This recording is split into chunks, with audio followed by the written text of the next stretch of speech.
Welcome to the Center for National Policy at the headquarters of the Truman National Security Project. My name is Scott Bates, and I'm president here at CNP. And on behalf of our partners, the Christian Science Monitor, Passcode, and IBM, welcome to our ongoing series on cybersecurity. 1 year ago, we gathered here on the very day the President of the United States launched a landmark executive order on cybersecurity.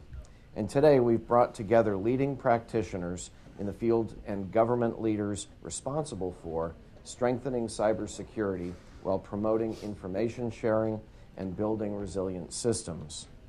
Our purpose is to look back and to see how far we've come in the past year, and to look forward and to discuss how far we have to go to meet our goals of strengthening security while protecting privacy and promoting innovation.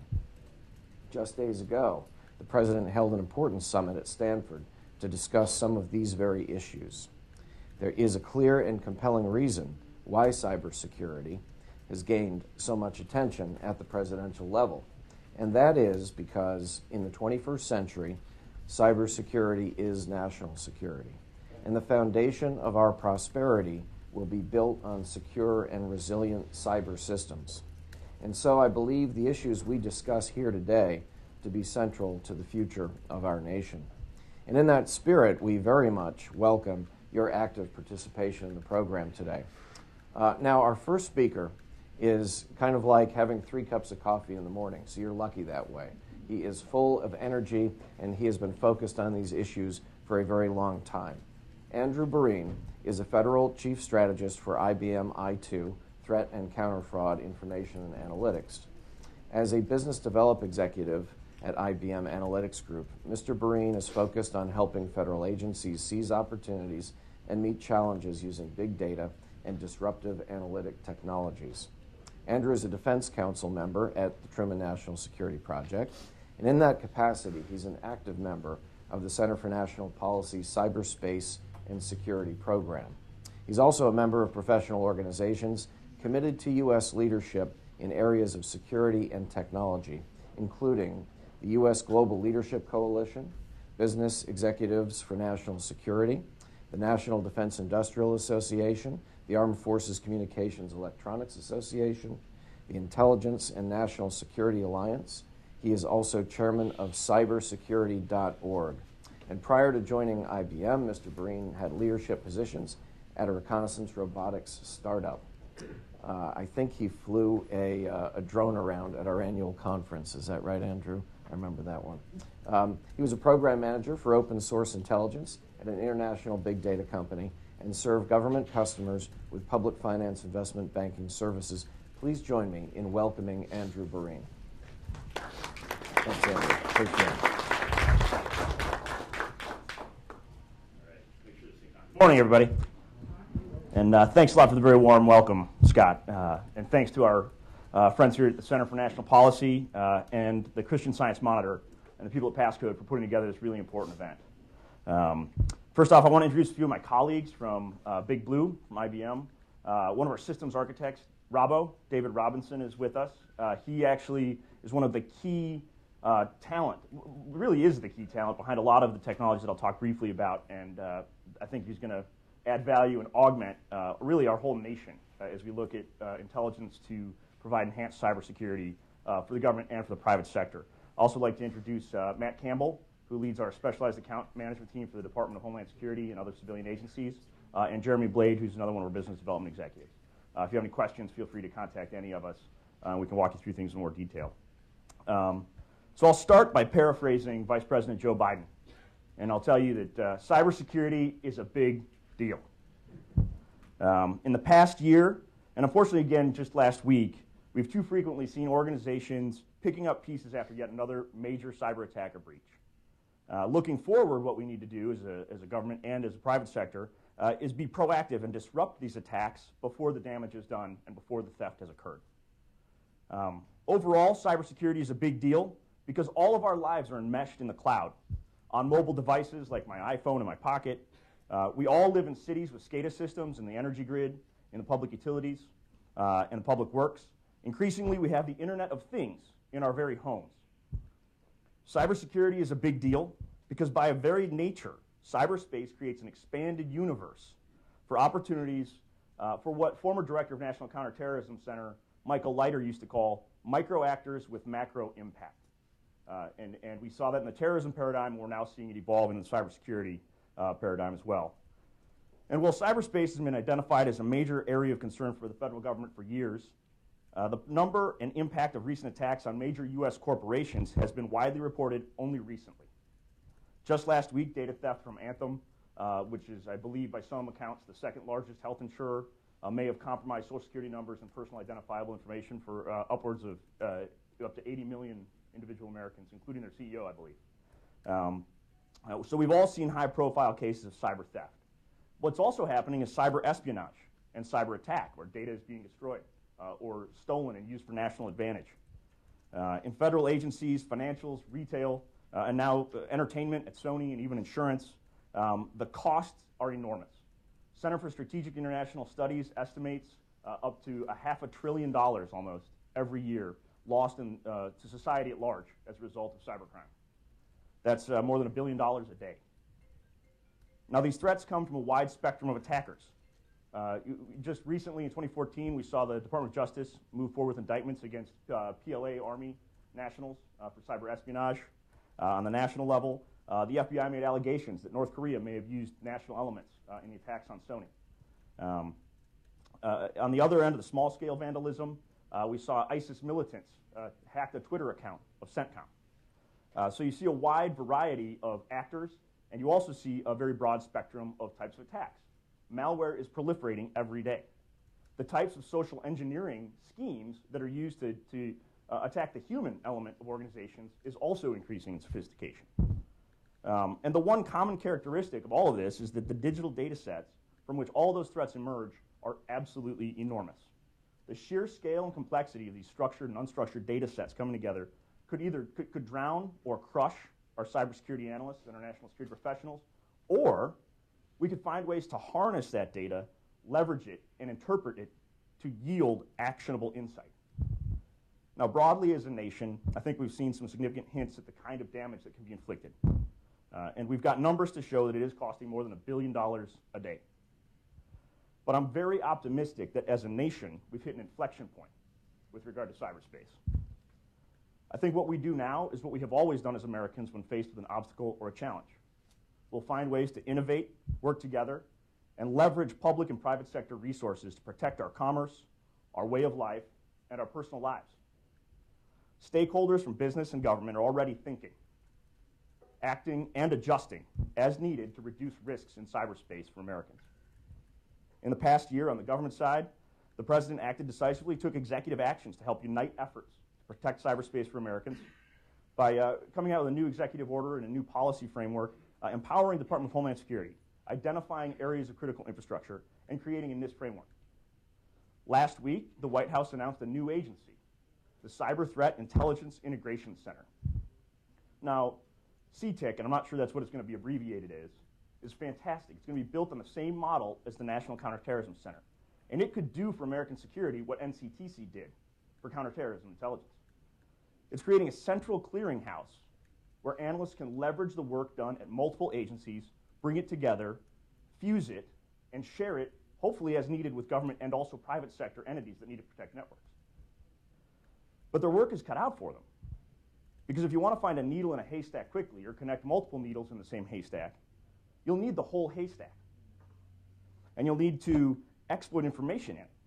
And from what I've read, CTIC is going to be a small agency with 50 employees. They'll be dedicated to leveraging the analysis of those other agencies. That means people will be working with volumes of data not in the megabytes or the gigabytes or even just a few terabytes at a single go, but they'll be working with hundreds of terabytes, perhaps even petabytes of analytical products and potentially raw source material.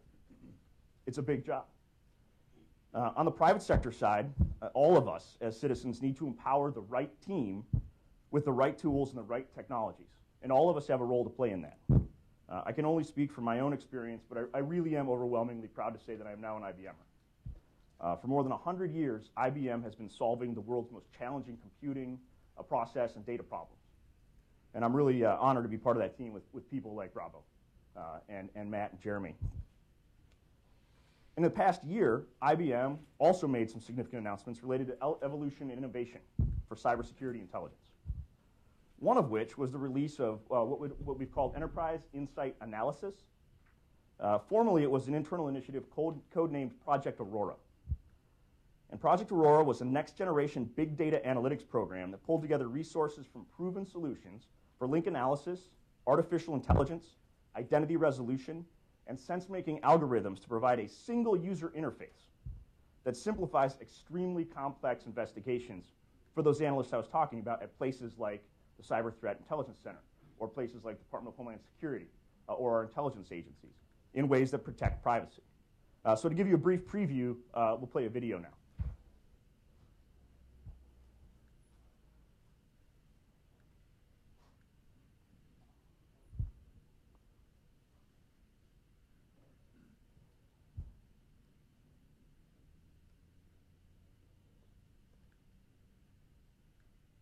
This is the part where I juggle.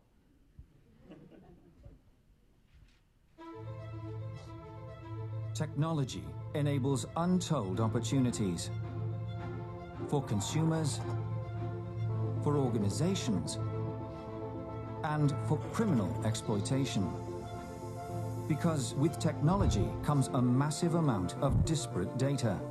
Data that criminals and perpetrators use to mask their identities and activities. How can organizations and agencies simplify trillions of disparate data points fast enough to identify actionable insights and act before perpetrators do? IBM helps you unleash the wealth hidden in big data by automatically resolving seemingly unrelated entities 24/7. So you can run complex queries across hundreds of terabytes of data and apply three-dimensional, advanced analytics, all at the same time.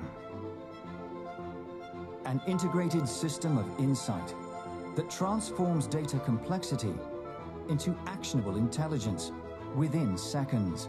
That's the power of Big Blue innovation. That's the power of IBM i2. So obviously a technology solution like i2 Enterprise Insight Analysis has many uses where insight needs to be deciphered from masses of seemingly disparate data. But given the cyber intelligence discipline's reliance upon extremely diverse structured and unstructured data sets, EIA will be especially valuable as it will empower fusion of the biggest, most complex sets in order to augment the best parts of human insight. It's going to deliver the power to act before a cyber attack is complete and before a data theft has occurred. It will transform the historical postmortem analysis into a power that empowers policy leaders to look at ongoing course of action analysis. It will generate options for organizations, whether they're governmental or in the commercial sector. And I think most importantly, because it runs at enterprise scale and with a speed that will reduce calculations that used to take hours or days, as recently as last year, into seconds and run them simultaneously. I firmly believe, and I say this as myself, that this is the kind of innovation that will allow nations and organizations to move their efforts from forensics and cleanup into the realm of what we'd call proactive defense, that preempts, disrupts, or prevents attacks before they occur, before the damage is done and before the headlines are written. So I'll wind up where I started. Cybersecurity is a big deal because the stakes are high. All of our daily lives in this room are intrinsically linked to technologies that put us at risk in cyberspace. It's undeniable. That inextricable link is exactly why we need smart, talented, and forward-looking professionals in the government, like Deputy Undersecretary Phyllis Schneck, with her current colleagues in leadership across government, and the yet-to-be-announced incoming team at the Cyber Threat Intelligence Integration Center. Along with the many thousands of civilians, soldiers, Marines, airmen, and law enforcement professionals who work every day to protect our nation and our networks. So I want to thank all of our participants and everybody who's watching on the streaming session, but I especially want to thank those professionals who committed themselves to public service, whether they are in or out of uniform.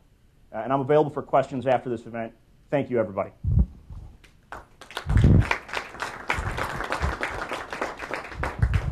Good morning, everybody. My name is David Grant. I'm with the Christian Science Monitor, and Dr. Schneck will be out in just a second, just getting her mic'd up backstage. Just 1 second.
Well, thank you very much, Andrew. Appreciate that. Our next guest is Dr. Phyllis Schneck. She serves as Deputy Undersecretary for Cybersecurity and Communications for the National Protection and Programs Directorate.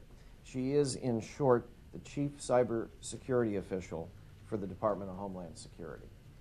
Ms. Schneck supports DHS's mission of strengthening the security and resilience of the nation's critical infrastructure.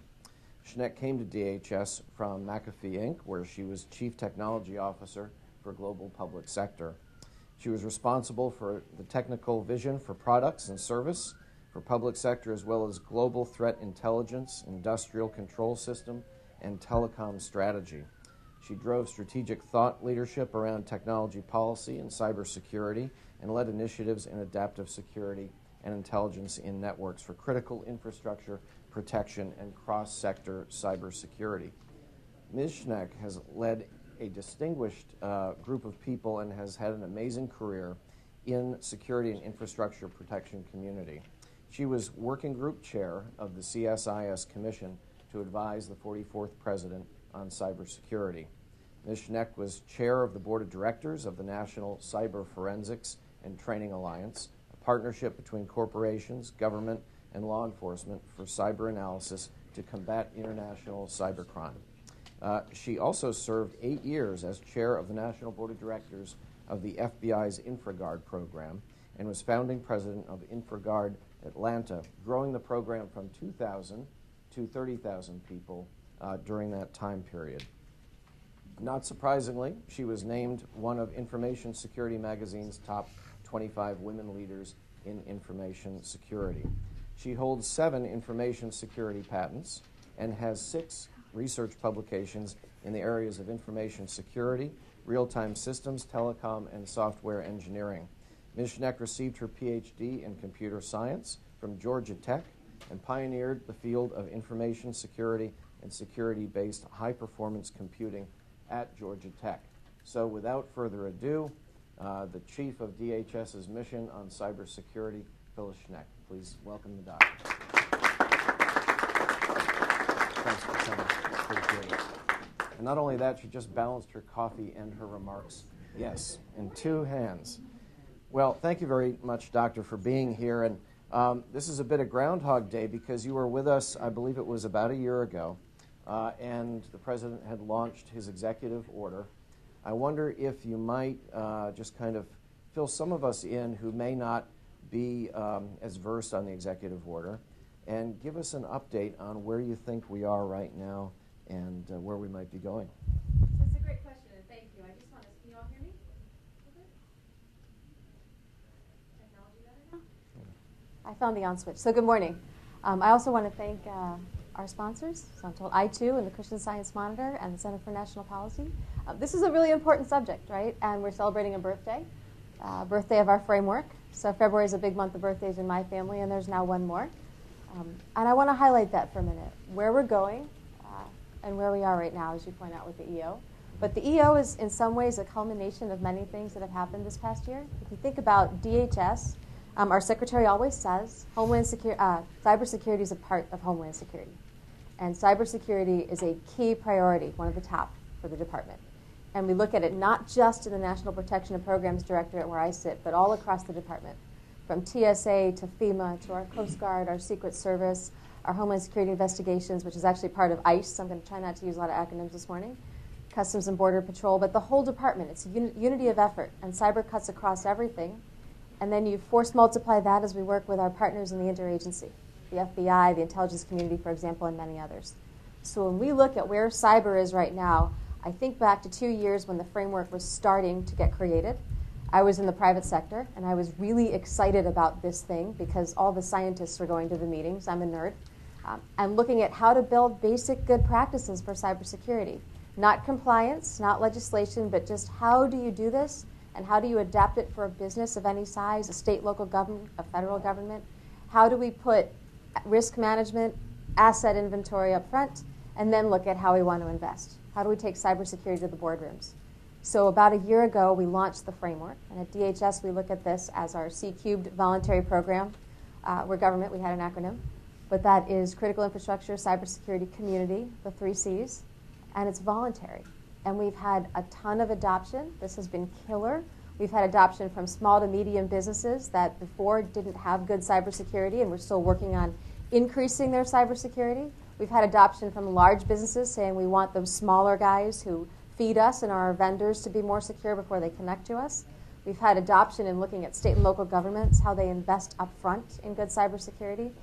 And it's been leveraged across several awareness campaigns. We've been able to go out with our protective security advisors, which for those who may not know, those are our feet on the street, come from the Office of Infrastructure Protection across the country that understand all the local infrastructure, so not just cyber, but everything cyber enables. We've had our cybersecurity advisors that pair with them to look at the core cyber infrastructure.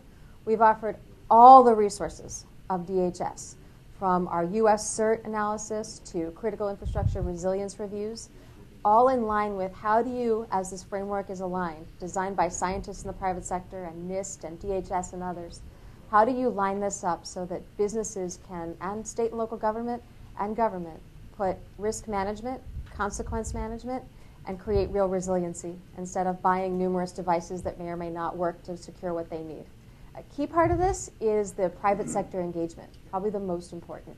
How is it that we turn this framework? It's a living, breathing document, object, if you will, or concept.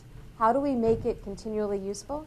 How do we keep it so that it continues to advise? We've been working with the big 4 or 5 or 6, or whoever you want to call that number, but the large groups that are going to help us measure in metrics. So how do we know the actual impact? We see the impact and the awareness, but we don't always know what the individual companies are doing with it because we don't ask them to report. That's private to them. Well, what are some of the incentives, do you think? What's the feedback where companies are coming back to you and saying, you know, we're happy to assume that this is all voluntary, we're happy to do it, we're happy to invest the time and money that it takes to meet these standards? I mean, why are they doing this? I think for two reasons. One is a key executive at the launch, if you recall, said that his incentive was fear. What could happen if you don't secure your resources and your networks? I think the others that are being asked for, and the big one, is cyber insurance. And how do we look as a community at how do you enable that as a business and mitigate that risk for the companies that buy in? But the concept is very clear. It's like anti-lock brakes. Make your car safer, the premium goes down, drive safely, et cetera. In cyber, we have very little actuarial data. So we're working with our interagency partners in private sector, and namely the financial sector as well, to look at how do we build a data repository, or should we build a data repository of events and cyber events. And I would preface that with, and we'll talk a little bit today about our strategy and how we really focus on situational awareness. That's my number 2 priority. Number 1 is building trust with you and with everybody that we secure and our stakeholders. But as we collect all that data, it's done with the expertise of our privacy and civil liberties experts. And that, along with the framework, should really be a big sort of umbrella over all that we do at DHS. What are some of the challenges, if you could point out maybe 1 or 2 different sectors? The ones that are the sectors that you see that are advancing quite well in meeting the challenges and meeting the framework, and those that have overcome some challenges, working with you, or if they've worked together to do that. So the joke about this is if you've met one sector, you've met one sector. Everybody's different. We have 18 critical infrastructure sectors, actually reduced to 16 a couple of years ago. But if you look at everybody's different, and the reason is what they're protecting is different. The culture is different. If you run a water utility, you actually use some of the same devices and mechanisms for digital signal processing to make valves open and close and circuits open and close to make things physically happen. But your entire business model and delivery is different. So the entire culture is different. So working with different sectors is one of the things I think that our team does very well at the department, along with our partners. As you know, the financial sector has been a leader in infrastructure protection since probably PDD 63 back in the mid-90s. But when you think about why, and I was told this by one of the experts many, many years ago. He said that in New York, all the buildings were very tall down on Wall Street, and they were dark, and they would all go to the same delis. So all the bankers would meet and share information, and they realized that working together, they were better protected, and it was good for their business to bond against the common threat, or the adversary, in those days probably the bank robbers. But if you look at what they've done now, and I'll jump ahead a little bit, one of the key things that's happened this year, besides the framework, and I think the impact of the framework and the credibility that has been bolstering in public-private working together collaboration, is some of the new legislation that we've gotten. So for those who may or may not know, as of the end of 2014, we now have FISMA authorities to assist. That is actually our role to help protect our federal civilian government agencies. So if you think back to Heartbleed, we lost a lot of time in going in to protect those agencies because legally it wasn't actually clear. We were working from a patchwork of different pieces of different laws. It was always our role, but it wasn't clear in statute. Now it's very clear in statute that that's our role, so it isn't necessary anymore to get all the lawyers involved, and we have to go in and take out a bad guy inside the network. So that will work much more quickly now. We also have our NCIC, our National Cybersecurity and Communications Integration Center, named as the central portal for information sharing. This will be the future of cybersecurity. I can't think of a single piece that's more impactful when you think of situational awareness. So DHS, and the things that I've learned over the past couple of years, DHS has law enforcement, but the NCIC is not law enforcement. So we have this great role where we can be a civilian portal to collect cybersecurity threat indicator information. So that's not your name and your address. That's, for example, a piece of malware or a scrambled up version of it or an IP address if appropriate. But indicators of threat. We are the place where that is collected with all the expertise from privacy and civil liberties to do it right, from our interagency partners, from victims, from companies that want to share with us, and to be able to add those together and make more value because we see, just like a big weather map, we see the different fronts coming together and we can put that out much more quickly. So today we share that information in near real time. And by near real time, I mean Secret Service, intelligence community, a lot of our vendor partners, state and local representatives sit on the NCIC floor and get the information when we do. So they're right there. FBI, everybody. In better near real time, what I'm going to call automated near real time, is what we're doing now. And that's where, given that we are the central portal, and you've heard about the President's legislative proposal from a couple of months ago that said they will extend targeted liability protection, which is a good balance of not just saying put everything out there and don't be careful about private information in there, but do it in a way that it's cyber threat indicators. Those will collect at the NCIC, and it's our job. This is being built right now. We will execute. This is our role in life, to put that together, add value to it by the correlation, and get that out to the private sector, to our government partners, to everybody as soon as possible. One of the great values in that is that in collecting that information, you start to build an ecosystem. And the more people that participate, the more accurate the information is, and the more accurate the information is that they get back. One of the things that has to make that work is a standard way of talking. So just like if government people speak to you in acronyms all day, you're not going to understand. I don't understand most of the time. We need a common language and a common way to express the data that we're sharing. We affectionately call those our two favorite acronyms, STIX and TAXI. But STIX is a structured trusted information exchange language, or threat information exchange language. It's a way of expressing a cyber threat indicator that will be recognized by the recipient, who's also using that same standard. And TAXI is trusted automated exchange of indicator information. There's a quiz at the end. That's if you think of two tin cans on a string, the tin cans contain something that should be written in the STIX language, and this is automated. And the TAXI is just a protocol, just a way to get there. So machines will be speaking cyber threat to each other. And we are running this now, we're building this now, and the financial sector has graciously built software that helps existing products, so people don't have to go out and buy brand new products. It helps existing products speak, STIX and TAXI, so that you can receive and distribute indicator information. So when you think about the NCIC portal, a central repository for information, for very, very rapid sharing between people and machines, that will also get shared with law enforcement, and also get within DHS, our Secret Service and our Homeland Security investigations, and then outside of DHS into private sector, and we can get indicators back. You mentioned Congress, and you mentioned something positive in the authorities that you received.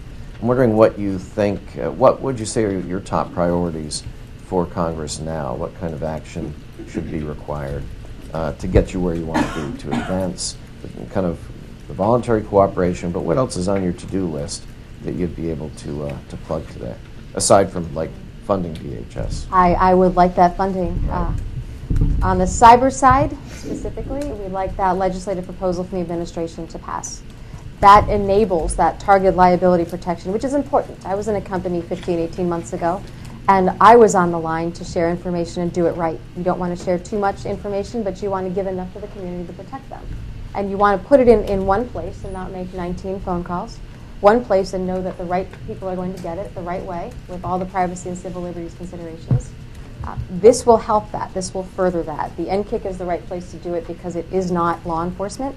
It will enable the medicine, if you will, to get into the internet while the investigations can concurrently be started if the providers of the information are working that way as well.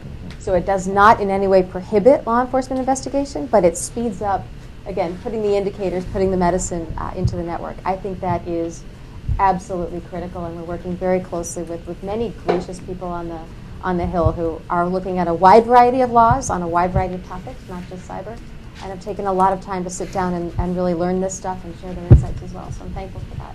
On the funding part, I think that's very, very important. Cyber will be affected, as will everything else. But I think on just the cyber part, that legislative proposal is key. In addition, in that targeted liability protection, you've seen the new executive order that the president signed at Stanford about 5 days ago on Friday. It enables that targeted liability protection to information sharing and analysis organizations. So there's a new word in town, ISAO. I think that's how you say it. That's how I've heard it. So you've heard of the Information Sharing and Analysis Centers, the ISACs. They are a subset. Writing this down? Don't. The ISACs are a subset of the, I can't make this stuff up, but the ISACs are a subset of the ISAOs. And believe it or not, it makes a lot of sense. Because if you think about small groups of, they used to call it affinity groups or special interest groups, for example, certain kinds of stores or law firms or insurance firms that weren't covered under a typical sector that had a specific ISAC for it, would want to get together and share information. And why not enable them to also share information with the NCIC and give them the same protections as the ISACs would? So we want to be able to have a growing group of these affinity groups, because that's how trust is formed, whether it's a group of, again, law firms or a group of dentists or a group of airlines. There's an aviation ISAC as well. We want these people to get together to share their expertise and to enable those organizations to also provide liability protection, targeted liability protection, to those that share the information with them. And then all that will get to the NCIC. So I think the past year has been very, very enabling, legislatively, with the executive order, with the president's legislative proposal to then add that liability protection when providing information to the NCIC, with the executive order that adds a larger umbrella on top of what organizations are really sharing information with that liability protection.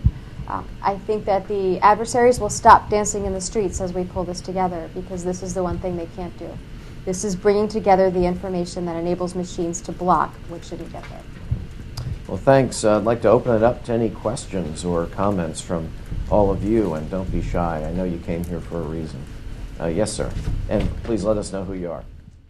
Hi, Dave Perry from Politico. Can you talk a little bit more about development of this data repository? There was a report out for cybersecurity insurance purposes. There was a report out from DHS maybe about 5 months ago that discussed the topic with cybersecurity insurance executives, and they roundly rejected the proposition of DHS having any role in such a repository. So that's an ongoing conversation, right? That is, and the discussions I've been in have been much more what is the role of each organization, and much more, and I was just in a meeting about 2 weeks ago with another agency that was very open to our having a large role. So I think this is, like many things, an ongoing conversation. We all know that we need to get some actuarial data. We all know we need to reduce risk. And I think many of us believe that cyber insurance can be very valuable done the right way. It's my personal belief that I walked in on September of 2013 to the finest team in the world in cybersecurity, and that DHS, in a unity of cyber effort across all the organizations that make us up, is the right place to champion a lot of this work. And we will have a key role, whatever that's decided, with our stakeholders. Thank you very much for your question. Yes, please.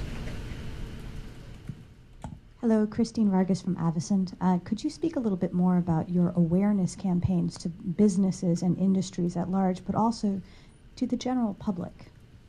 No, that's a great question.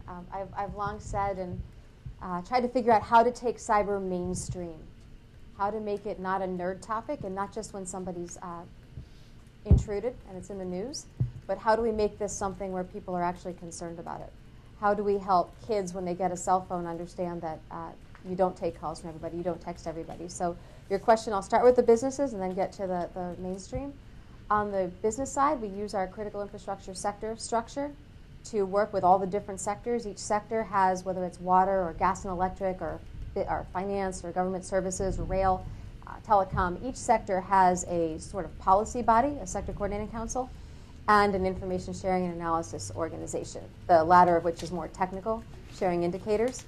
But we use those in many cases to understand what kind of awareness is needed, or what kind of help might be needed from us or government as a whole for that sector. We also go to many of the larger conferences, take extra time, there's a very large cyber conference coming up. I won't name it, but many of you probably know what it is this spring. And we're bringing a huge team out there for just this point, to drive awareness to what needs to happen in cybersecurity, for what government's doing, and even more importantly in some cases, what the private sector can teach government how to do better. We have, with our Office of Infrastructure Protection, we do a lot of work, obviously, together with them. These two are inextricably linked. We go out to different sectors across the country. We help with this critical infrastructure resilience reviews and cyber resilience reviews. We can have feet on the street going in and looking at different infrastructure and where it's connected to the networks. Those resources are very available. One of the jokes that I made when I came into government was that, unlike some companies, DHS does a really good job and doesn't tell anyone. In a lot of companies, they market a lot, and maybe the product works, maybe it doesn't. So we are trying to overcome budget issues as well, but more outgoing awareness campaigns. But I think what we've done is more tactical, and sat down with, whether it's different groups, whether it's business executives. I've brought our leadership, our secretary and deputy secretary, to meet with CEOs. My boss, Undersecretary Spalding, and I go out and meet with venture capitalists out west. We do this a lot. We did this again last week. Reason being that they are the edge of innovation. All those startup companies are making the technologies that could drive us to better, easier, more fun cybersecurity in the future. So we are getting out there at all levels. We work closely with the Chamber of Commerce, especially for the small to medium businesses. and through the multi-state ISAC for the state and local organizations as well. So our reach is, for the budget we have, I think our reach is very good, but our reach needs to be more. And I'm always open to questions or help from the press on how we can get that very important message out even better. On the citizen side, you've all heard Stop, Think, Connect. Hopefully you've heard it a lot. Every October is Cybersecurity Awareness Month, but to me, every month is Cybersecurity Month. So we want to make sure that we get, it has to be, right? We get those messages out as clearly as we can. We go to different areas around the country. We do basically a cross-country set of events, talking to businesses of all sizes. I personally and my team do a bunch of these all through the year. When we travel, we try to do more than one thing. If you're going to get on a plane and go somewhere, we try to see stakeholders at every location. So it's mostly, we don't have TV ads, or not the kind we should, but we really do try to work with you and with the press, with the Chamber of Commerce, with the state and locals, and with very large business organizations to really get messages out and to also take in input. You need a bigger budget, and I appreciate your question, because I'll tell you what my 85-year-old mother, Barbara, said the other day. She was reflecting on the state of world security, and she said what scared her most was about cybersecurity. And she said she heard that they can take over our cars. And they can. Yes. So I just wanted to be able to reassure her that that wasn't true, right? Yeah. Okay. So your cars are wired, and this is where I would like to see citizens get more involved. Look at the things that the agreements you're signing when you buy a new car.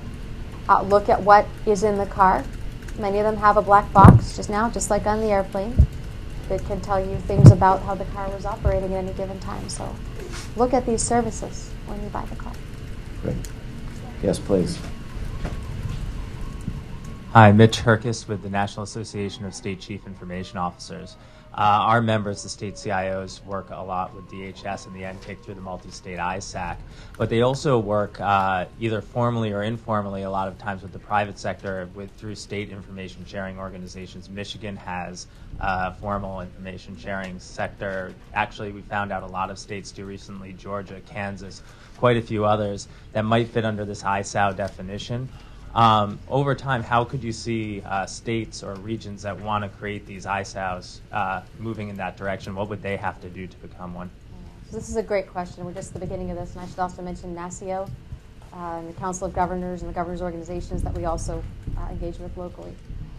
So this is just beginning. I think that there are already existing groups and efforts of people, like-minded people that share information. The processes to go forward are just beginning to get defined. It's on us to set organizations to determine the standards to do this. We are just at the very, very beginning. That's why our funding is so important, but also making sure that that's informed and guided by our stakeholders. You mentioned funding. I'd just like to ask a little bit more about what kind of disruption might occur in cyber with funding delays, if any. The continuing resolution saga disrupts a lot of DHS grant process, generally speaking, timing and so forth.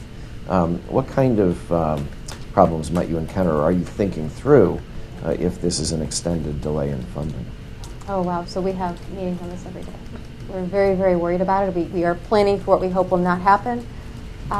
This impacts everybody. If all of a sudden you had a fraction of your team and a fraction of your money and a fraction of what you did every day that was important to your stakeholders, but you were not allowed to do it anymore, this would impact you. So we are working very, very hard to have contingency plans to minimize the effort to the stakeholders, minimize the effort internally, but it's a hard hit. And cybersecurity is very important. So. Thank you. Yeah. Yes, sir. I'm Peter Kogler, former chairman of the Center for National Policy. I'm interested in how you prioritize subjects to be anxious about. Scott's mother's worried about cyber and cars.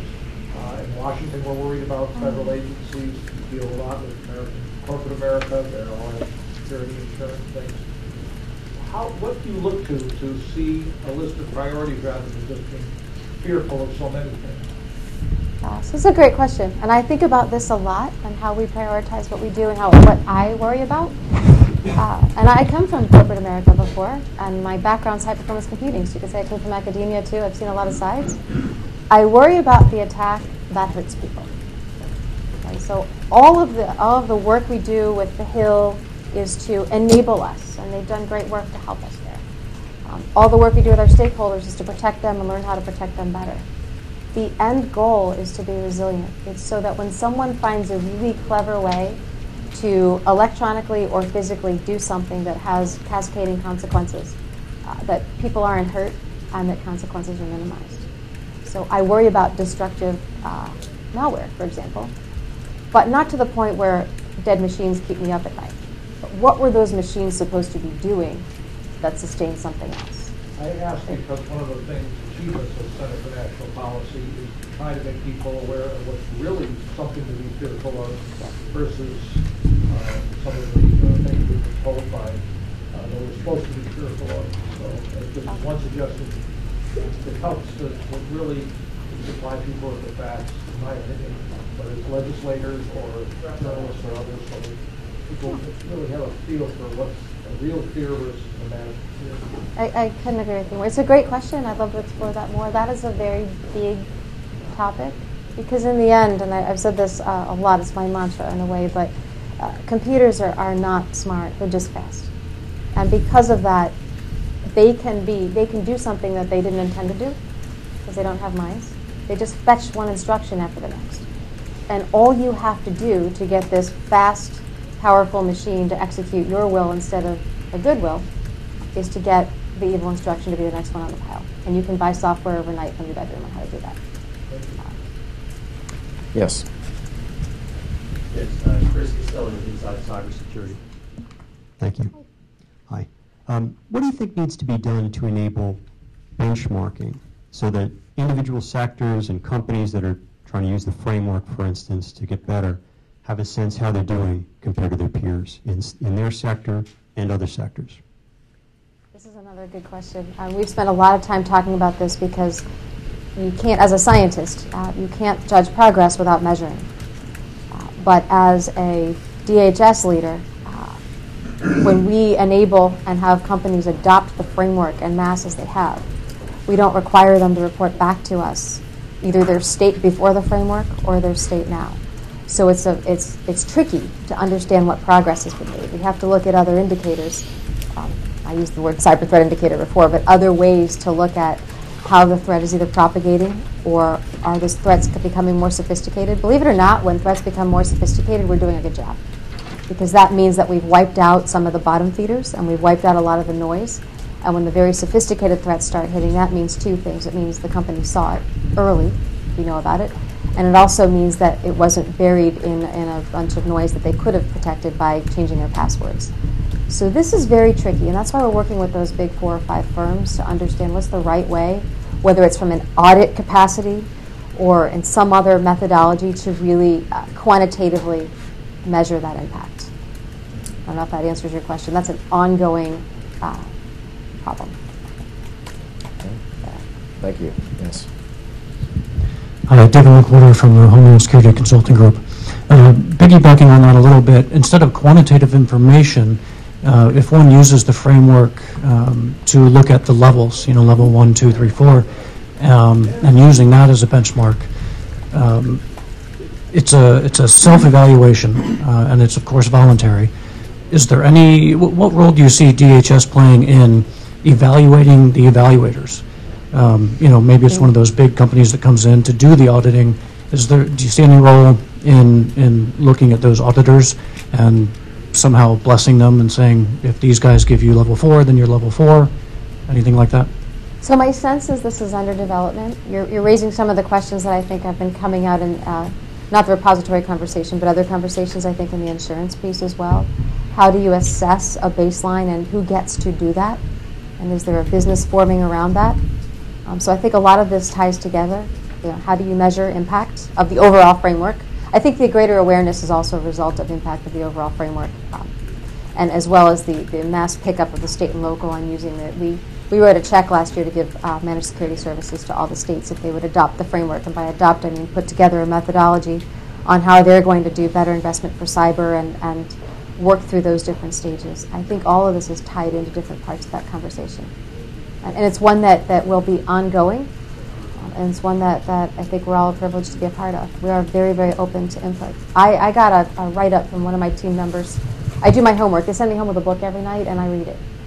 Probably if I stopped reading it, they'd stop giving it, but we haven't done that yet. And one of the write-ups was a summary of a meeting that happened, I think, yesterday or Friday. And one of the sentences that someone said in there was, this was a very collaborative meeting. I'm paraphrasing a little bit, but said, unlike most of these meetings with government agencies. Ouch.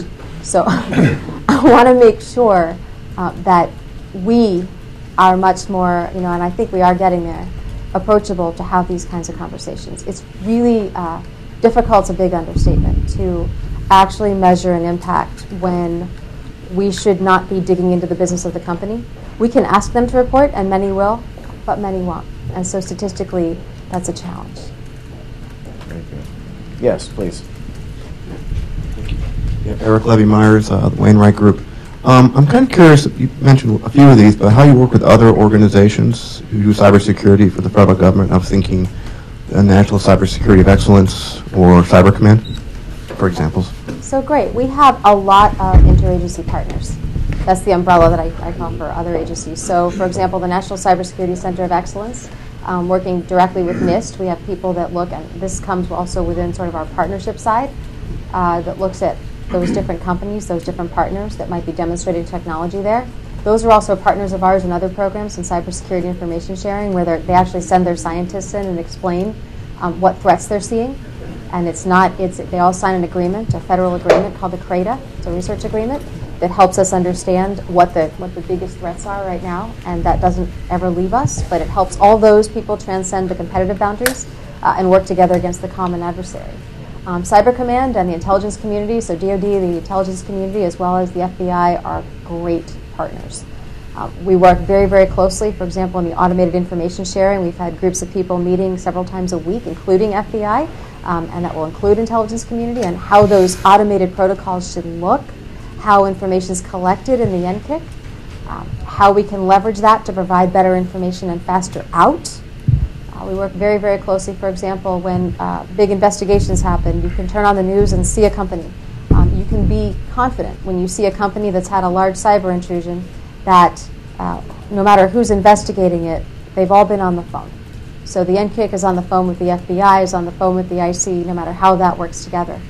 I should also mention, it's a great time if you don't mind, the new CTIC that was announced. I don't know, but that was announced just last week, I believe, in Lisa Monaco's speech last Tuesday. And what that is an intelligence integration center. So not to be confused with the NCIC. So the CTIC is to connect the dots on the intelligence activity. So that's a government activity. And that's to make sure that there's full context, again, connecting the dots, so that we can give context to those threat indicators that come to the NCIC. The NCIC is still the indicator integration, and the NCIC is what touches all the private sector, the state and local, the federal agencies. The CTIC is more of an intelligence coordination function, but a very, very necessary one, and I think it will make us very sharp. Yes, please. Oh, someone who hasn't asked a question, I think, in the back. Yes. And Lalina, the Lalina Group, thank you so much for what you have done and your team, Dr. Schneck, and what you're going to be doing. In that regard, could you comment, the private sector has had some issues with getting cleared and getting access to some of the information that is very desirable and useful for them. Can you comment on what DHS is doing in your area with regards to getting more cyber info out, including the classified info? Absolutely, and thank you, Anne, and you were a huge part of our team when I knew you back then. So, and thank you for your kind words. This is a huge question. So let me divide it into a couple parts. One is classified versus unclassified. There is a wealth of information in the unclassified world. We are trying very, very hard and successfully to get more information out into that wide open world. I come from a private company, and I know that a lot of the information that was thought to be government only, super secret, spooky, was actually well known in the open source. So we are doing a lot of work to try to get more information out to the unclassified level so that it's more useful in the mainstream. On the classified side, we are working with our partners to enable clearances for people that we feel need them, and that would be useful. I view that as more the exception rather than the rule. As a scientist, I truly feel that there is so much we need to be pushing down that I don't want to focus too much of our time trying to isolate certain information. But there's a case for both. There's also a great thing that we have that enables private sector and civilian government to be protected with classified information. So you've heard of our Einstein program. I know it hits the news on some regular basis, but at a high level, that protects the perimeter of our federal government agencies. So we are able to do that, and some people call it intrusion detection. I've had people come to me and say, isn't that a 10-year-old technology? And I say, they expect a really defensive answer, and I say, no, it's not. It's 25 years old. For those who remember, IDS is older than some of us here. But what this program is far beyond that. It's the ability to do two things that are very different from any other program, and that's why we're investing so much. One is to be able to protect all of our federal civilian agencies at once. So imagine the situational awareness, and I can tell you I've seen this because we're building it out. When some threat tries to get into one agency, and we notice it there behaviorally, not by a signature anymore. A monkey can do a signature, and I can quote that. What you want to do is not have to just block anymore on something you know. You want to be able to block on something that, like your body fights a cold, on something you start to understand is bad. We can do that by understanding what's hitting our entire government. That is a piece of situational awareness we've never had before. Secondly, we can use classified indicators, classified information, to protect those government agencies and use classified information to protect private sector companies as well through our enhanced cybersecurity services programs. Now, a key thing here is we are, with our privacy people, collecting data back from the protection of the federal agencies. We are not collecting anything from the protection of the private sector. We are using everything we learn protecting the government to also protect the private sector, including the government-furnished information or the classified indicators. So I think that's a very important distinction. There's no other program in the world that can find a way to use classified information to protect private sector. And it happens at real-time speed.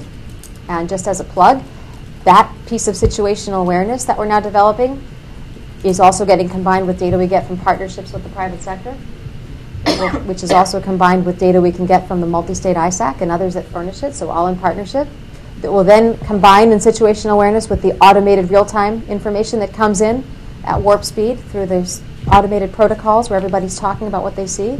And that's what I call internally, affectionately, the weather map. So imagine when you have multiple NOAA weather satellites that help you build a picture of a hurricane as it's forming. You can better predict the path of that storm, better understand how cold or hot or wet it's going to be in each of the states it transverses. And that's what we're doing in cybersecurity. The top is a picture, a heat map, if you will. Sometimes I call it executive eye candy. Underneath that is analysis, hardcore analysis that we can do from the data that we retrieve by protecting the federal agencies. Combine it with data that's gone through, in some cases in the private sector, Hadoop clusters or supercomputers. Combine what we see with what they see and push out a combined with confidence levels, sense of awareness, and again, do it at machine speed. Many companies are already doing this. We are putting it together with what government can do. Time for one last question. In the back, yes, Mr. Former Assistant Secretary. Hi, I'm Todd Rosenblum, just liberated from DOD, Homeland Defense, and DHS before that. So thank you for hanging in there. The question I have is on the role of DHS in seed money for new technologies for cybersecurity. And I say this in the context of, for example, DARPA, what it does on applied research and identifying future needs for defense. So, for example, the Google Alliance on password authentication, is there a place for DHS now to be planting seed money for looking at technologies that are needed for cybersecurity 5 years out, that it's going to take government to help spur the growth in that, that area of requirement? This is a great way to sort of wrap up. So our Science and Technology Directorate does fund a lot of what they call leap ahead or up-and-coming technologies. We talk a lot with them. We're working more closely with them than ever, looking at how do we get in a cycle, a better cycle of where they are building things that we will need 5 years out. They have good relationships, as do we, with the innovators out west in Silicon Valley, the innovators here So I think that's an ongoing collaboration. What's the role? What's the budget? But certainly I think there's a huge role. We have a very talented group of researchers in the Science and Technology Directorate, spanning far more than cyber, and I'd be happy to continue that conversation. Well, thank you very much. I think I can say that we've come a long way in a few years on this topic. In 2002, when we created the House Homeland Security Committee, I was on the first staff member on the committee, and we said to ourselves, we think we need somebody that understands computers and cybersecurity. And that was one person out of 20 on the staff. And our knowledge base has only grown. That common language you're talking about has grown within DHS over time. And you've done a lot in the last year since the executive order. So thank you for all your progress, for this update. And please join me in thanking Dr. Schneck. Appreciate you coming here. And don't go yet. We've got a very interesting panel that is right on tap. Thanks for coming.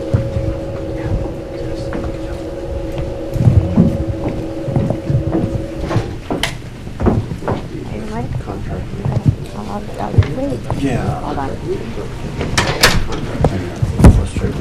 It's just kind of, I was hoping to pull maybe. Yeah, why don't you?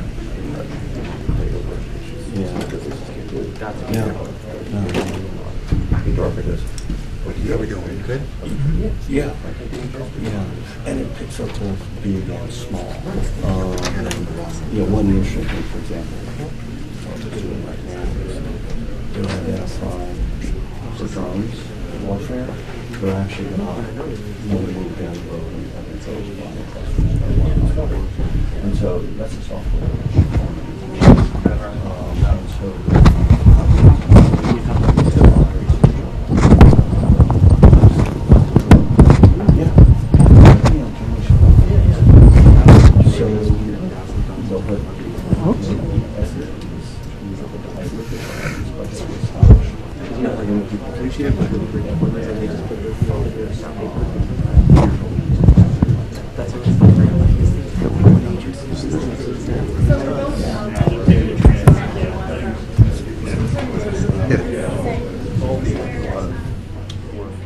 Thanks for sticking around for us.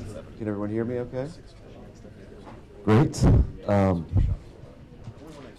My name is Mike Farrell. I'm the editor of Passcode. Came down from Boston just for this. I'd hoped it would be warmer. It's actually warmer today in Boston. We actually less snow here. Less snow, yeah, no 10-foot piles of snow to traverse. But actually, Passcode, if you guys don't know, we just officially launched yesterday. So hopefully you're signing up because we'll be writing about and talking about all the things that been talked about here today. So we've got what I want to do with these two gentlemen, who I'll introduce in a second, is to break down a little bit about what we've been hearing about earlier in the program. To how do we bring that to actual reality and to the real world? I think in Washington, as Washingtonians will say, are really great about talking about problems, analyzing them, coming up with acronyms for them, and new solutions. But when it comes to moving that out into the wild or into reality, it's a whole other problem. So without further ado, I'll introduce these two gentlemen. We've got John Pescatore, who is a long-time computer industry specialist and practitioner. He's the director of the SANS Institute, previously an analyst at Gartner, and early in his career was really into tinkering with things at the NSA. So he's got a lot of knowledge to share with us on the subject of information sharing and improving cybersecurity. And next to him is Harley Geiger with the Center for Democracy and Technology, or did I get that? You got it right. So, one of the things that hasn't been talked about that much, at least here, is as we move into legislation about information sharing, is how we consider the privacy implications and civil liberties. I mean, certainly DHS is talking about that, but what does that really mean in practice? And I imagine you may have sort of jumped at the word when IBM was talking about getting a whole haystack, which is something that the privacy folks certainly don't really like. So love to get you to talk about that. So maybe we'll just jump into it with John and talking about how, what I'm always struck by is that, there is a tremendous amount of information that's already out there. Companies should be really well protected already in terms of security, but we keep having these breaches. So is, in your view, information sharing the answer, one part of the answer, and how can that really make a difference when we're talking about defending against real-world attackers? Sure. Well, I mean, first off, information sharing legislation is sort of the perennial flower around here, right? It comes up every year. There's not a tremendous need for it. There's some tweaks, removing some potential antitrust type worries of some legal counsels, but the reality is most industries already have their own ways of sharing information, as Phyllis Schneck talked about. There's a financial ISAC, retail starting one up, the high-tech industry has their ways of communicating. I think too much of the focus has been on, there's some glaring need to share threat information. If you think about it, think about all the years we've had antiviral software where they all shared threat information. Well, it's always too late when you get that information because these days the bad guys change. Where there's a lack of information is sort of sharing on how did some companies succeed in avoiding attacks and removing barriers? Why did Home Depot get hit real bad but not Lowe's? What was Lowe's doing differently or better? Steve Bellevin was one of the earliest thinkers in the firewall world. I think he's now the CTO at the Federal Trade Commission. He had a great idea a couple years ago. Much more important thing the government could do was have something like the major cyber incident response or investigative team. Just the way when a plane crashes, the National Transportation Safety Board sends a team out. Why did United 104 crash while Southwest 127 just happily flew through the same storm and landed safely? Then they come back with lessons learned and share information about what should be changed so this doesn't happen again. Glaring lack of government leadership in that role. Yet another database where the government would have yet another database of threats. Really not going to change the equation one way or the other. Well, I mean, what is the view from the industry about just the government push on this front in general? I mean, do they have that sort of view of like, oh, this is just another layer of government bureaucracy? We'll participate, at a level that we're comfortable with. And what's just generally their sense from the private sector? Well, if you remember when in the lead up to the framework coming out, I can't remember which was the senator from West Virginia, Rockefeller, I think it was, sent a note out to Fortune 500 CEOs, sort of a questionnaire that most of the CEOs had their chief information security officers fill out. I was working at Gartner at the time, and many of these are our clients, and so had a lot of visibility into it. And a lot of the feedback was there are things we need the federal government to do to make this easier. A national breach law, for example, was a comment that get us out of this mode of 50 different states operating 50 different ways. There were some definite things they came back with.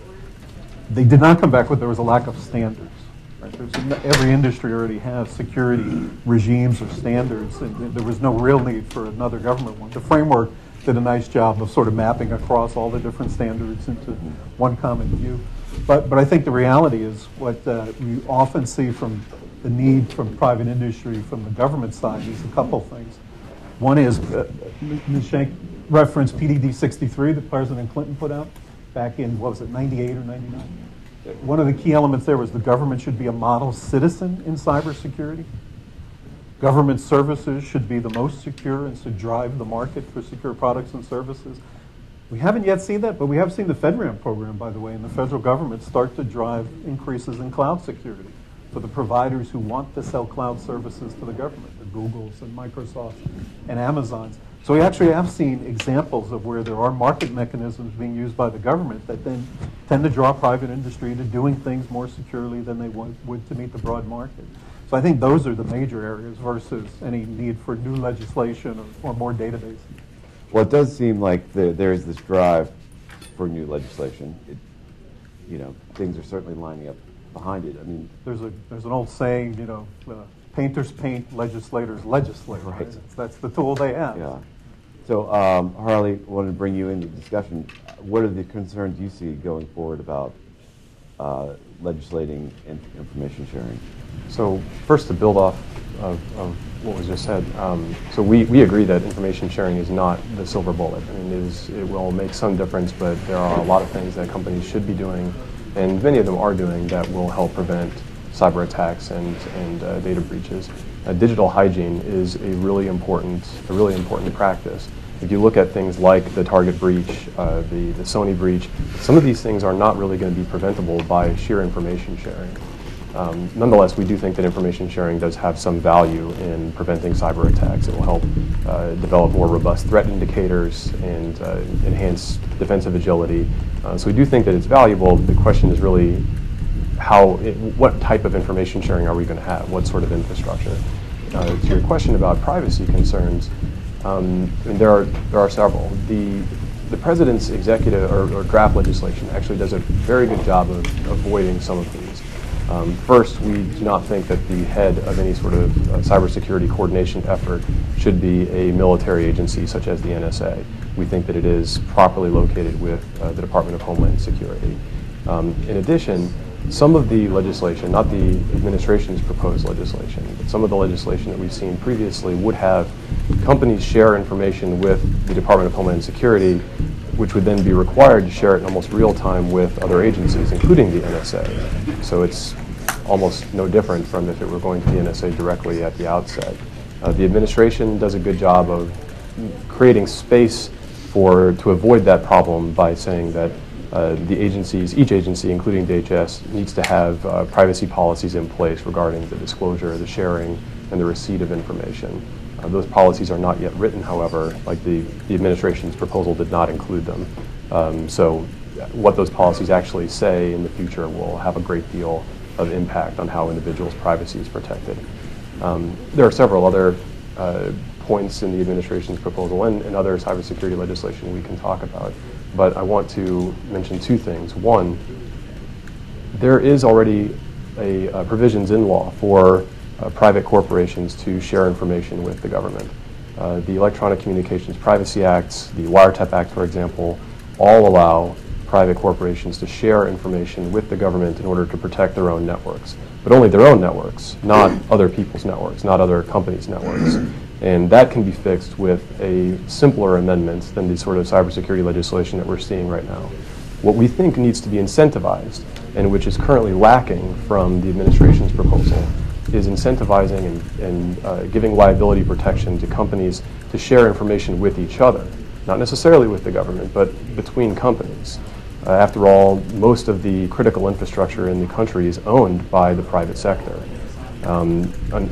However, the way that the legislation is shaping up, it is shaping up to be notwithstanding any privacy law, share it with the government, and then you get your liability protection.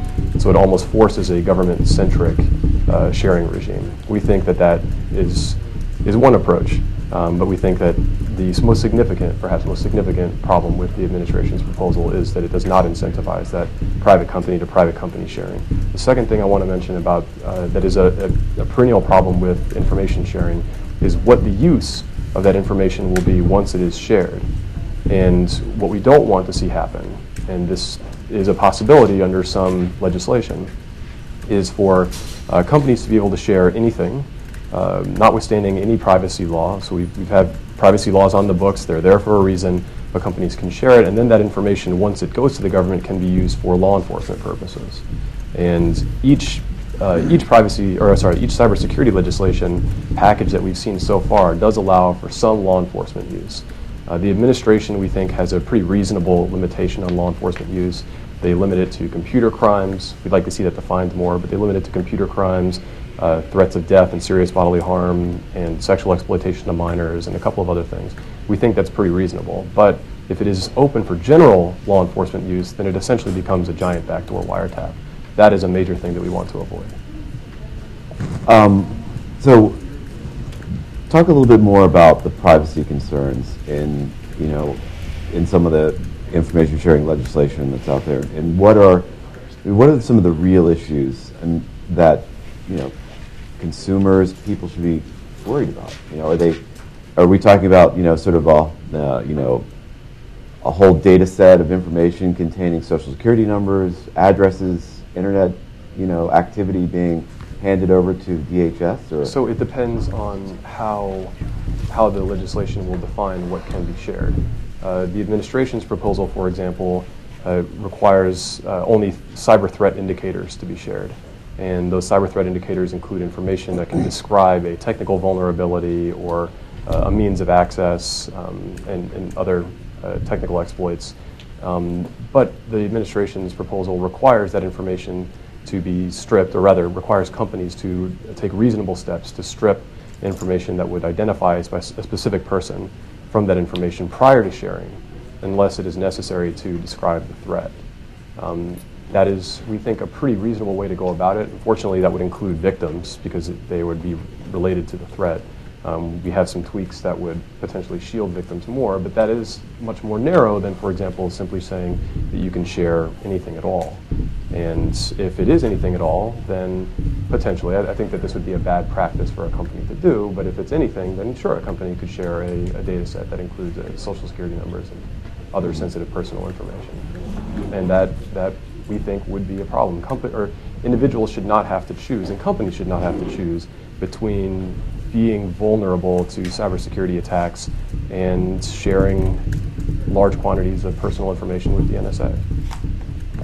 And I think a similar issue there is we've seen recently come out of the U.S. government, the U.K. government, concerns about bad guys using very strong encryption. And sort of, wait a minute, we shouldn't allow that. There should always be a government way to get through encryption.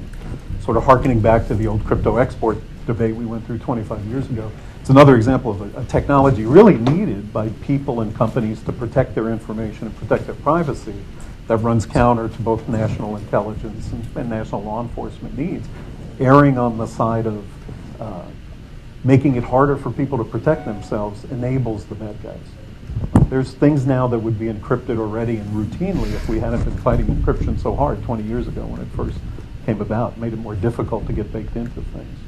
So some of this we see in the U.S., especially since we've basically taken a national policy that's put in leadership for cybersecurity on the national defense intelligence side versus the law enforcement side. So we're treating it more as a war-type issue than a crime-type issue. And that leads to, in wartime, you tend not to worry as much about privacy or worry about people protecting themselves as you do during law enforcement and other things where we have well-established routines of that balance of privacy versus security. I strongly agree with you on the encryption point. There are calls, these calls have been around for a long time from the United States, but we're seeing them ramp up also in Europe, China, for example, to require strong encryption to have a backdoor built in to facilitate state surveillance. And this will undermine protections for both individuals and companies and have a real economic impact because you are essentially selling products that are surveillance ready. And that will be hard for the United States to do in a place like Europe or Asia. How do you ensure that you only have good actors in an information sharing arrangement? There are many cybersecurity companies that are essentially run and funded by adversarial governments, or how do you keep them out of any kind of information sharing agreement? I mean, there seems like this is a ripe opportunity for putting out bad information just for the sake of maybe sending somebody in the wrong direction. Well, I mean, in the security industry, there's a lot of history behind this. For example, Microsoft several years ago started a program of early sharing of vulnerabilities so companies could get ready for patches, and then also early sharing to the security companies so they could do signatures and so on early. And it quickly had to face that issue. Who do I share with? So they had to put in place some vetting. The vetting can't be on a nationality basis. We're a global economy. We have as much to lose if other countries outside the U.S. won't share information with us as they have to lose if we don't share with them. So it's not foolproof. Nothing's foolproof against malicious insiders. But there are, again, rampant information sharing that's being done widespread for solutions to these problems. That's quite often why you see Kaspersky's in the news, a Russian company, for being one of the first to figure out this equation group code that's been out there. There's a lot of sharing leading to that, and they've had a pretty good track record of keeping the serious information out of the hands of the bad guys. And then there's the the sort of the global nature of this as well, right? Because if you're thinking about, I mean, it's not just enough for a U.S. company to stop an attack. An attack could start in Europe, infiltrate into the U.S., and all of a sudden you have a huge global issue. So how do they fit into the mix? And I mean, that's also a different kind of privacy paradigm there as well, because they're much more interested in protecting privacy than, say, the U.S. Sure. Well, they also have a lot of exceptions to their privacy rules as well. But we think that information sharing can help prevent some of that. I mean, that's part of the point of it, is to prevent attacks from cascading from company to company. But it would be far more valuable for those companies not to be vulnerable in the first place. And a great deal of that will be good coding and a lot of digital hygiene. And we think that this is an area where many companies around the world need to improve, frankly. It seems like, if the information is out there, you would think that big companies like J.P. Morgan or Target or Anthem could stop some of this stuff from happening in the first place already. But clearly they can't. Well, you were talking about the incentive, right, that they have to do it. Let me jump in there. How many planes landed safely the day the last one crashed? Right? We don't say planes can't fly because they crash occasionally. So let's use Target as an example. Huge, 150 million, let's call it $200 million incident last year. Target's a $72 billion company. In the retail industry, they lose 1.5% of revenue to shrinkage, shoplifting and employee theft. And they spend 1.5% of revenue to keep it there. So standard industry practice in retail, you lose 3% of your revenue to the cost of shrinkage, of theft, of crime. Of a $72 billion company, 3% is what, $2 billion? So last year, 2014, Target lost $2 billion to shoplifting and employee theft, and less than $200 million due to cyber threats. So they protected themselves pretty well. All the years before that, they had an incident. Banks still get robbed. The real issue is we're evolving to be what is an acceptable cost of incidents. The cost will never be zero, because then commerce will go closer to zero. Right? So in retail, we've been tracking these numbers since cavemen sold sticks and rocks to each other. Right? It's the industry we have the best data on. That's an acceptable cost. When you think about things from a put your life and safety lens on, you say no incidents are acceptable. But planes still do crash. We will have another hijacking event. We know that, even though we made things much more secure. The doors are now much more secure. So the real issue is, how do we get better at it? Why aren't we getting better faster versus nobody can stop anything and the government needs to step in and do something? When you look at why did Target make these bad decisions about its point of sale terminals, and why did somebody else, like a Kohl's this time or somebody else, said, oh no, we already updated ours, we don't have the problem they had. These are the areas where you get into information sharing. For example, a group of retail CISOs, I worked with them last winter when they were starting up, we need an ISAC. One of the key things they wanted to share was why some of them were already moving the chip and pin and encryption, whereas others said, oh, we've heard you can't do it. Versus any need for legislation to remove those few barriers that were mentioned. So I think there's a lot of examples of the majority of companies don't show up in the news for having been hacked. Right. So there has to be more of a financial incentive, for these companies to take more proactive actions. Because Target could have done this, but they chose not to for whatever reason. Well, think about Sony's incident. Huge, tremendous. Think about the bomb movies Sony's put out. Right. They put out a totally bad movie and it spent $200 million and made $5 million. Whereas Disney put out a $200 million movie that made $500 million that same year. So a lot of these come down to business decisions. Right. And what was mentioned, you mentioned a couple times, I think is very key. SANS has been behind a thing called the critical security controls, or the idea of digital hygiene, to say there are some levels that just have to be met. Right. It's not a business decision to say, yeah, we really don't need to let the employees wash their hands before they make the hamburgers, right? That's the Federal Trade Commission's probably been the most effective government agency in going after companies who haven't met digital hygiene standards for protecting their customers' data, using all the existing laws and its authority. and forcing companies, you didn't meet this minimal level, you're going to get penalized, you're going to be audited, examined for 10 years. It's done great work for 10 years. Do you think that information sharing would have really had a strong effect in preventing something like the Target breach? I mean, my understanding was that Target, Anthem, Sony, all facilitated by spear phishing attacks, and that the companies themselves could have been protected if they had updated their systems, encrypted their data. And that doesn't sound like something to me that information sharing can solve. I think the areas where information sharing really does help, there are already mechanisms in place. For example, the defense industrial base. So the contractors that are building things for the DoD, we know foreign nations, we know China has specifically targeted, that's well documented. So they started up, the DoD has started up a program called DIVNet, the Defense Industrial Base Sharing Program, because in that case, if one ball bearing manufacturer says, hey, I got this weird attack, they notify the people who make the turbine blades and everything else so they can be prepared. Very smart area for information sharing. In most of the broader fields of business, they have information sharing. All these laws are about information sharing upwards to the government, not facilitating east-west sharing across industry, because that's already there where it's needed. Yeah. So if I get it right, we're kind of split on the need for information sharing legislation. You're for it as long as it has the right privacy protections in place. You say it's not needed.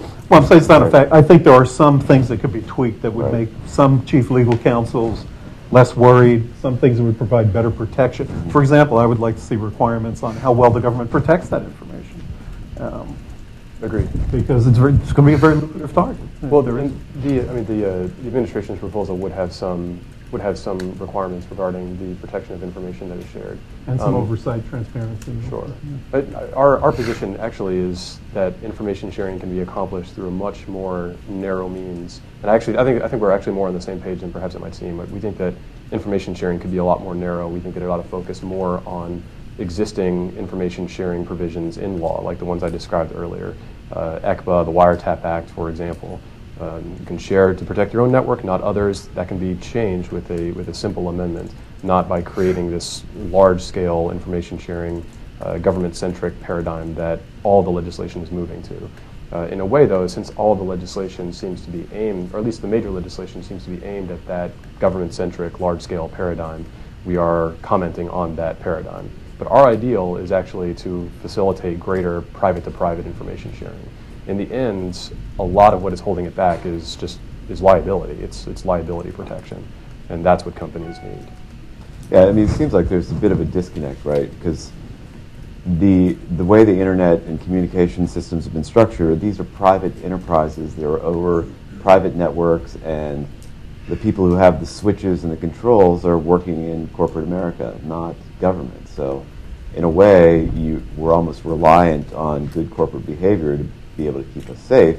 So, I mean, it would make sense that the government is then pushing them to do the right thing. I mean, there has been a suggestion that the government should be the single biggest payer for bugs, for instance. So they create the incentive in the marketplace.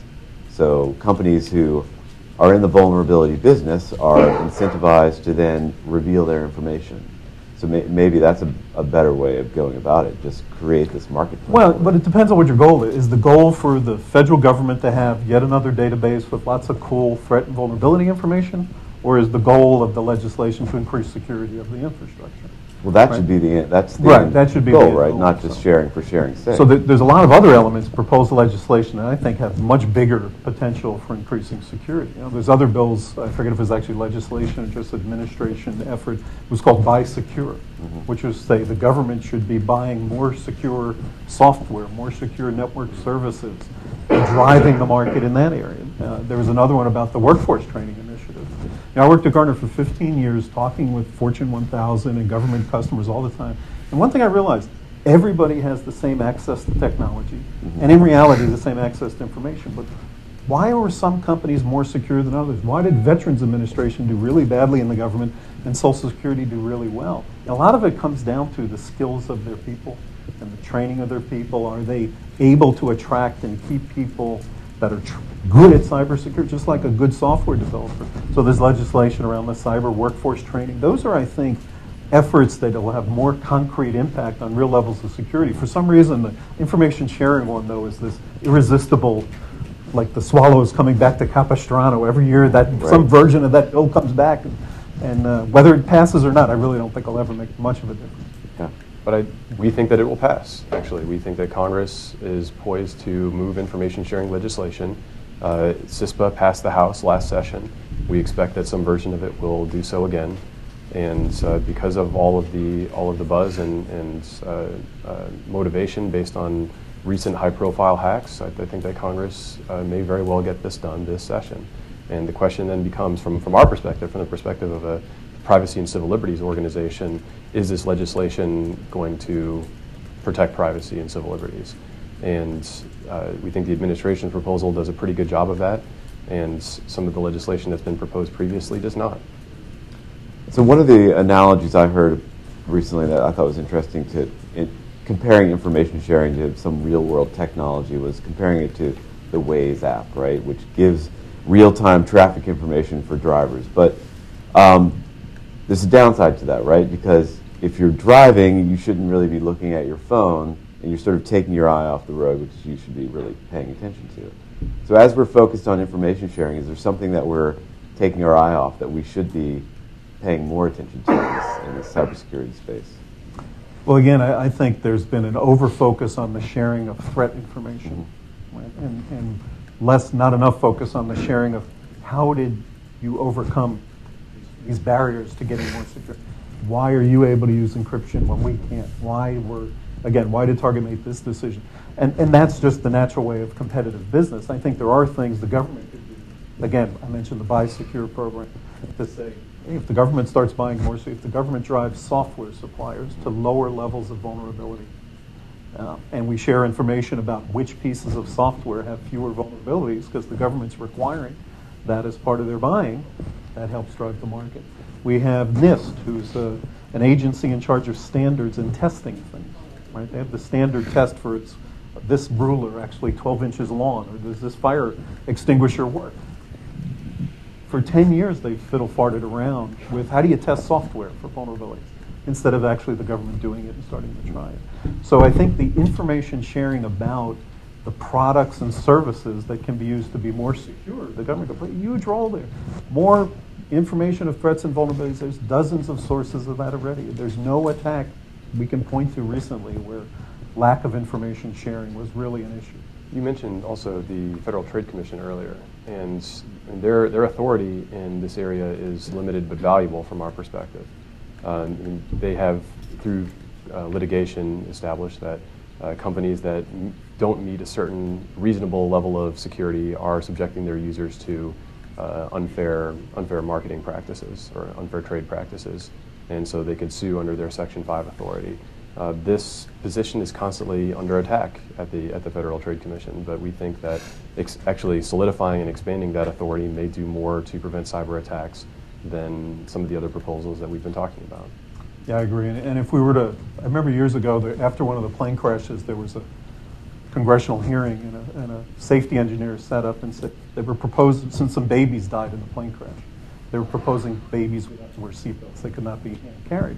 System engineers stood up and said, well, then people will drive more because it'll be too expensive to buy a seat for the baby, and more babies will die because the rate of deaths is higher per mile when you drive than when you fly. And the senator said, we're not talking about driving here, we're talking about flying. So the issue, we're talking about information sharing. The real issue is increasing security. The single biggest thing that could be done to increase security and stop most of these threats is if we incentivize moving away from reusable passwords. So phishing attacks can't succeed, can't get into some. Here we have the IRS, so I'm going to file my taxes using a reusable PIN. The most sensitive thing I do with the government is still done totally insecurely. So there's lots of things, government initiatives that could drive levels of security higher. Again, I hope the information sharing bill passes too, so maybe then we'll move on. Okay. Well, I hope so that maybe the intention will move on to more meaningful. I see. But unfortunately, a lot of what Congress and the administration are focusing on, I mean, if you look at the trio of legislative proposals that the administration issued, there's information sharing, there was a data breach notification, and then there were updates to the Computer Fraud and Abuse Act.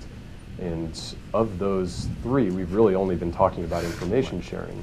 So the focus has not necessarily been on things like digital hygiene or IT procurement, which may actually have a larger impact. We view the updates to the CFAA as actually having a negative impact on society at large. The data breach notification legislation comes up every session in multiple forms. There are already 47 states that have data breach laws out there. The question really is, are we providing consumers with greater protection through federal legislation, or are we just making things simpler on businesses, which is not necessarily protective for consumers? Yeah, that issue depends where the bar is set in the national legislation. If it's set reasonably high, close to, say, what California does, it could make it a lot easier for businesses to protect data.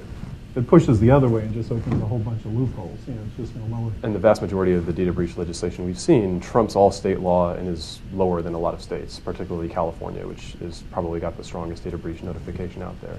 If they raised all states up to the California level, we think this would be valuable for consumers. But trumping stronger state laws and saying we're going to put it at a weaker level, we think is actually damaging. So let's open up to the audience, see if anybody here wants to get in on our conversation. Anybody? Any questions? I kind of agree with the sentiment about information sharing, and that there seems to be a lot of information out there. I don't think there's really a shortage of it. But what are your thoughts on maybe sharing not just best practices, as you were alluding to earlier, but analytic capability or interpretation of that information as more of something to share? Just interested in your thoughts. I think you heard Phyllis Schenk talk about things like taxi and sticks, which are standards that allow sort of the automated sharing of a lot of threat indicators and a lot of information. Then you hear from private industry what are typically called indicators of compromise. And there's proprietary ways and some open source agreements on that, which essentially are ways of sharing the analytic output to say, hey, this threat, here's the tracks it would leave, so look for those tracks. That has proven to be helpful. There's no impediments to that being done, really. It's a typical marketplace thing where you may choose one vendor or one community or others and do it more or less effectively.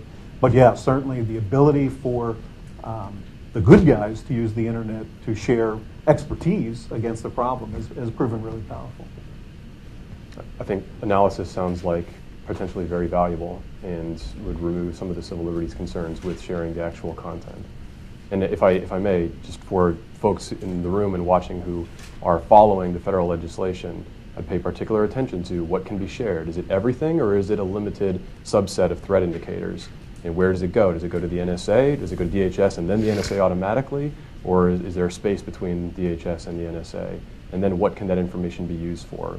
General law enforcement purposes or a very narrow set of law enforcement purposes? I think those are the three big components that at least privacy and civil liberties advocates will be watching for when this stuff hits the floor. Anybody else? You brought up the Computer Fraud and Protection Act, which is another big topic that we haven't talked about. A lot of people in the research community say that making that, creating stiffer penalties is a chilling effect on the research community. Do you buy that? Yes. Absolutely. Why is that? The Computer Fraud and Abuse Act, the penalties that are already written into the legislation are draconian. And what the administration's proposal, as well as several other legislative proposals, would do is actually make them a lot stiffer. And it is completely, it's completely unproven whether that would actually be a deterrent to individuals who are violating the Computer Fraud and Abuse Act. And at the same time, the Computer Fraud and Abuse Act is so broadly written that it actually encompasses a great deal of ordinary internet behavior. The Computer Fraud and Abuse Act, or CFAA, makes it a crime to violate a terms of service or a website notice, a privacy policy, or an employee agreement. So even if you are authorized to access a computer, if you exceed your authorized access, then you can be liable under the CFAA. It's actually very, very broad.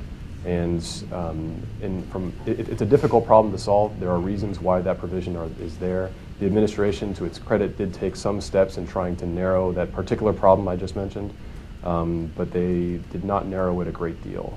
It's a very big issue, and from the perspective of a security researcher, sometimes security researchers do have to exceed their authorized access, or they do have to break something in order to test whether or not it can be broken. And suddenly they're subjected to not only criminal liability, but civil liability for doing so. And that can be a major deterrent, especially if you don't have the resources to combat charges. Yeah, in general, that legislation is mainly there to protect people who sell weak things, because there's no example in the history of security of stopping people from testing the security of something, improves the security of something. Yeah. So those type of laws that try to limit what security researchers can do or what bad guys can do are totally crazy. Look at the Bugs for Bounty program. We've known those have increased the level of security. We've seen it over the past couple of years. That's asking people to break things, then notifying and get paid for doing it. So in a way, we should be encouraging that behavior, right? Well, the Bug for Bounty programs do, basically, right? So, but if someone is submitting a bug that they've found because they've broken something, are they in violation of this? In some cases, yeah. It's, as you mentioned, it's so broad that it can be interpreted that way. Unless they're authorized to do it, and for bounty for bug programs, they are presumably authorized, and so they're not exceeding their authorization. But not every company has such a program, and there are a lot of bugs out there. Great. Well, thanks very much for your insight, guys. Thanks for sticking around. Appreciate it. All right. Thank you.